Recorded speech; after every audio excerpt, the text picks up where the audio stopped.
जर्जर से खबर है, कांग्रेस विधायक गीता भुक्कल की ओर से बयान दिया गया है और राम मंदिर चंदा चोरी के मामले पर गीता भुक्कल का यह बयान आया है। राम मंदिर चंदा मामले को हल्के में लेना यह आस्था का अपमान है। धनखड़ के बयान पर कांग्रेस ने पलटवार किया। सुप्रीम कोर्ट की निगरानी में जांच की मांग की गई।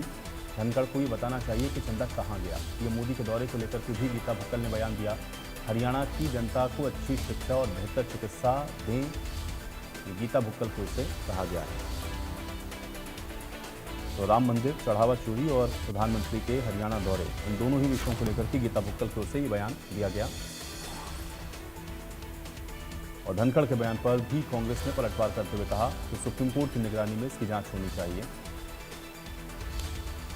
और धनखड़ को ये बताना चाहिए कि जो चंदा आया राम मंदिर ट्रस्ट को, वो कहां गया। का बयान निंदनीय है और चिंता का विषय है।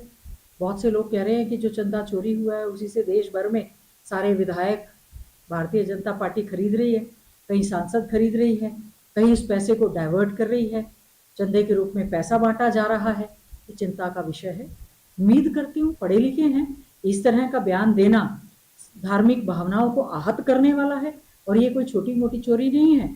जब सोमनाथ मंदिर में इतने साल हुए तो मोदी जी देश के प्रधानमंत्री, हम उनका आदर करते हैं, उन्होंने उसको भी जाकर एक उत्सव के रूप में कि मुगल आए थे लूट कर ले गए। ये मुगलों ने हमारा मंदिर नहीं लूटा है, ये वहीं के कर्मचारियों ने, वहीं के ट्रस्ट के लोगों ने, इनके वो लोग जो इनके बहुत ज्यादा निष्ठावान लोग थे, जो कि कह रहे थे कि मंदिर में हम चंदे की रक्षा करने के लिए बने थे। क्या कारण है कि एसआईटी का गठन हुआ? एसआईटी क्या है? सीबीआई से तुरंत प्रभाव से जांच होनी चाहिए, सुप्रीम कोर्ट के सिटिंग जज से जांच होनी चाहिए, बिल्कुल कार्रवाई होनी चाहिए। अब आप देख रहे हैं लोगों की भावनाओं को, जहां पर लाखों लोग भगवान श्री राम जी के दर्शन करने के लिए जाते थे, हनुमानगढ़ी में हनुमान जी के दर्शन करने जाते थे, अब वो संख्या घटकर 10,000 से भी नीचे रह गई है और लोग ये कह रहे हैं कि अब वो वहां पर जाकर दान पात्र में पैसा भी नहीं डाल रहे हैं। कि अगर ये चोरी ही होना है तो ये बड़ा चिंता का विषय है। और वहां पर, क्योंकि मैं तो स्वयं भी कई बार वहां पर गई हूँ और भव्य मंदिर निर्माण के बाद भी हम वहां पर गए हैं, वहां पर किसी प्रकार का कोई प्रसाद नहीं चढ़ता, वहां पर कोई फूल माला नारियल कोई प्रसाद नहीं चढ़ता है।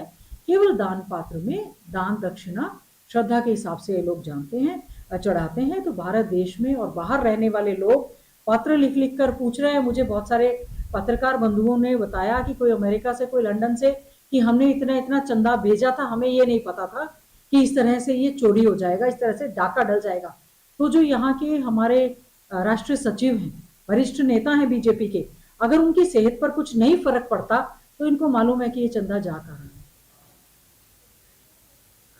यमुनानगर से खबर है, इंडिया न्यूज के साथ खास बातचीत में बोले हैं एसडीएम विश्वनाथ और एसआईआर को लेकर के डिवीजन अधिकारी की ओर से जानकारी दी गई है। जगाधरी में 100% काम पूरा हो चुका है, इस बात को एसडीएम ने कहा है।